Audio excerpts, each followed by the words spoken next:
Happy Halloween, my fellow fiends. We have a special edition video for you here today about the moons of Peril.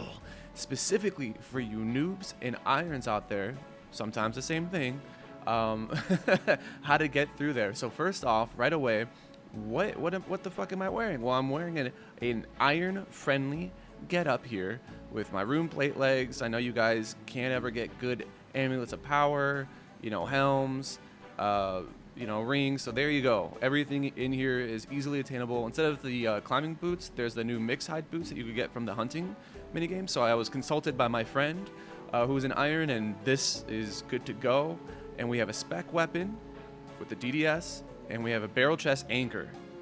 You will soon see why. So first off, how do we get there? Let's just teleport right to Civitas Illa Fortis. I don't fucking speak Latin, but here we go. And we're gonna go right to our little Renu over here, and we have a few different options. We could either go to the Tiamat, or if we unlocked it, the Camtorum. So if you have enough like Quetzal feed, you could go right here. But for a lot of you noobs, we're probably going to the Tiamat, and then we are going to be walking southeast, specifically along this path, as you can see here. And additionally, if any of you guys unlocked the statue, you could touch the statue if you have like the pendant, and then you're able to just teleport right there with that that new pendant in the game. I forgot the name of it, where it uses, it's almost like the Xerix talisman, but for Varlamore. So a little bit of a roundabout way to get there, quite a bit actually, because there's this whole fucking bridge here. And there's the initial Renu destination that I unlocked with the Quetzal feed. So again, for you irons out there, you have to do the hunting minigame, but I think that's also maybe how you get through these mixed hide boots. I don't know. I don't understand the poor experience, but I'm gonna try my best to get through that. So be right back, guys. Actually, never mind. I gotta show you guys the whole setup. So I'm already out of run, so this is what I guess Ironmen feel like all the time. I don't have any charges in my ring right now, so GG me. I'll talk a little bit more, again, about my gear. This is a nice little noob setup here. Nice little prey bonus, some defense, some more prayer. All you need is a DSIM, baby, defender. Actually, let me even set up my quick prayers while I'm here. I will not even use piety, because I know maybe not all the irons have piety. So maybe I could even just use these melee ones. Yeah, that'll be a fun one, a little setup here. So the Moons of Peril. Hopefully you did the quest by now, and you got your ass kicked a little bit, so I could tell you a little bit more. We're going to walk right in here, and then we're going to go right up to this northeast path. So we walked all the way here. I try to spare you a little bit of time. You're just following that path all the way to the northeast of the room, all the way up to this cooking stove that you made during the quest, Moons of Peril or Perilous Moons. And we're going to restore here. Always hit this shit because it'll get you full run.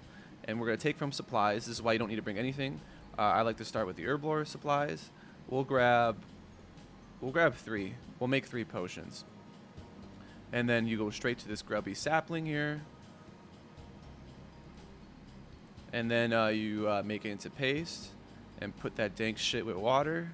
There you go. You got your fucking gamer fuel right there. No sponsor. Drop this shit. We don't need it anymore.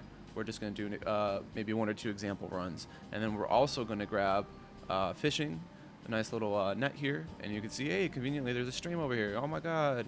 How long does it take to fish? I don't know. The magical power of editing. Okay, now that we're done, we fishing our sushi over here. We're able to cook it, and it'll be pretty quick. It's kind of like raids where like a lot of stuff takes quicker and you're pretty much preparing, but like this is like all the shit we need. I highly advise you guys to start here. Don't look at the other room. Don't hunt for your food. That takes way too long. The fish is perfectly fine for what you're gonna do or what you're gonna need. So let's put this net down here, move this around. We're gonna start off with our first moon. So the Eclipse Moon is actually weak to stab. And we're going right down through here. She is weak to stab, and traditionally you would take a sip of a potion before, but because I have higher combat stats and maybe some of you guys, I'm going to do a challenge. I'm not going to take a sip of stuff. However, I highly advise you guys to, you know, use what you got, try to get through this, and it's pretty much a free overload. So let's get right into it. Oh boy, so we're gonna start off with this phase. Oh no, we're not. Oh yes, we are. Okay. Okay, well, ignore that phase.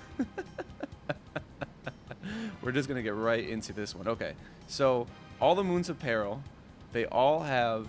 Oh my God, beating the shit out of me. You want to stay on the circle at all times. You don't want to get fucking wrecked by the circle like me over here.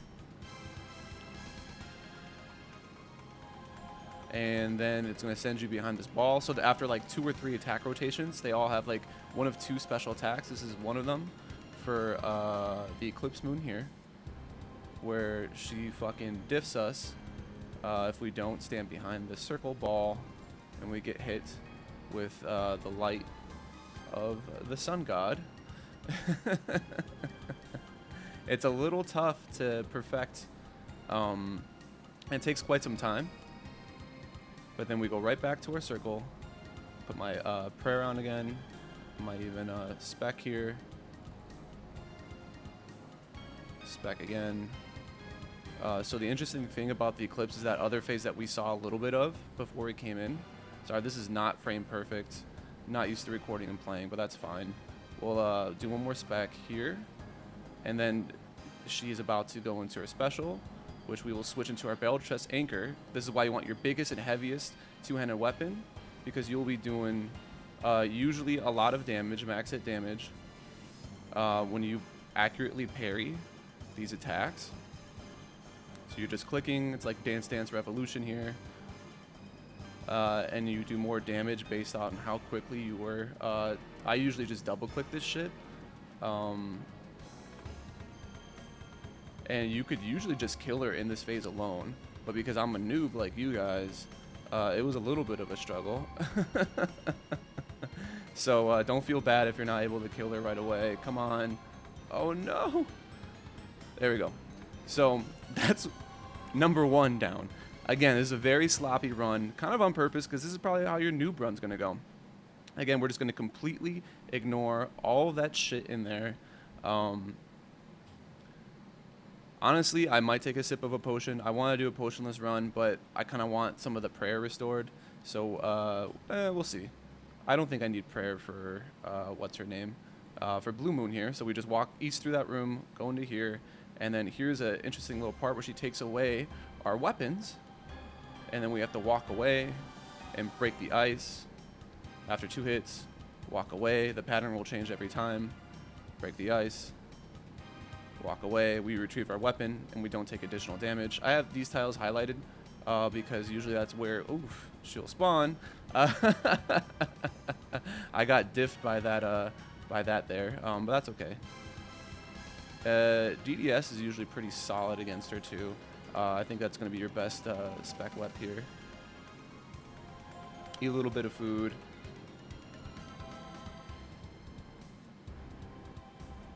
Alright, I'm getting fucking diffed. And then here's her second phase. So where we just want to spam click, light these braziers. They'll do damage to you, and then they'll toggle onto your walk. So you're going to want to keep toggling that back on.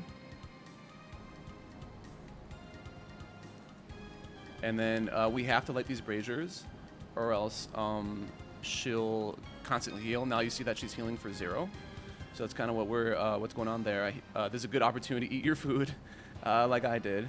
Get the spec ready. 0-0, awesome. Normally you would want to run your best crush weapon here, so zombie axe is also good if you guys have that. I could try switching to the barrel chest anchor and seeing what that's like. Not bad, not bad. We might just camp this for a little bit. So we're not doing enough damage, so we're going to go into another rotation.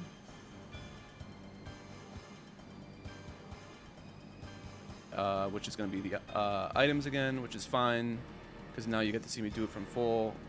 It's not too hard to do there. I messed that up completely. Again, do as I say. Not as I do, but that's okay. It happens. We get diffed every once in a while. 1, 2, and we got our weapon back. I believe she's gonna be here, or no, I think over here. Yeah, just like before. That's kind of why it helps to have your map set north, because that's how the rotation goes. It goes clockwise every single time. Sit, please. Nope. All right, one more. Come on, come on, come on. Big money. This weapon takes forever to hit. There we go. Okay. So slightly scuffed right before the next phase, but that's pretty much it. Each boss has each Perilous Moons. Each one of them, they have one of 2 things that they'll go through, and it's always the same sequence. That so you saw for Eclipse, it was the reflection, it was the ball. For Blue Moon, it was the ice, and then the braziers, which are probably the most annoying. And even though some people might argue that this is going to be the hardest for you guys, I'm not even going to cap. I will probably pot up for this because I know this is going to take fucking forever. I'm sorry for the integrity of my video, but I just have to. She's also weak to slash, so we are straight up just going in there, and we're just going to attack her. Spec twice. If you have light bearer for some reason, if you did some raids before this, please use that. The DSim's not bad here for damage though. Our damage output wasn't bad this whole way through, besides with Eclipse, because we didn't have like a stab weapon. But you know, slash is nice. But we're mostly worried about damage, and then keeping our mechanics perfect. So now here's the first special phase, I guess, of hers, where it's these jaguars, and the focus is kind of almost like a Wook's Walks, where you wait for that blood to pile up. Right, and as soon as it hits the oops, I'm starting to lag now too.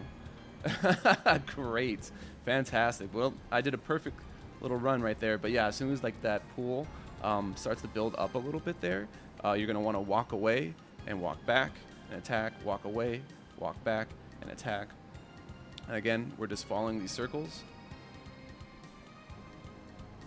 and hopefully we'll be able to kill her. We might even be able to. I'm purposely not going to attack her here. And also, by the way, if you eat and heal here, because I just need to show you guys the blood phase. This is the other phase. I didn't realize I was going to be doing that well. Not even a humble brag or whatever. But so this is kind of a nice little thing where you could just walk one tile at a time, one tile at a time. They're going to try to put on these blood things. And then, boom. Oops, I stepped on one. So that's what happens there. It heals her. So you saw she just kind of diffed me all the way back. And if you eat here and heal, that will actually heal her quite some bit. Oops. And also be mindful of her. I would highlight all the Moons of Peril, because their attack and hitboxes, Jagex, please fix this, are fucking impossible to deal with. So now we're gonna have to go back to the Jaguar phase, but that's okay. We could heal off the Jaguar if we get it perfect again.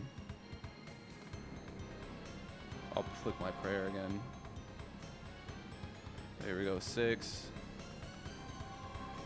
Sometimes it sounds counterintuitive, but the best thing is not to panic here, because this is where I see players die every single time, and now we could just run back south again. That's why I have this facing north, because I always keep track of the rotation.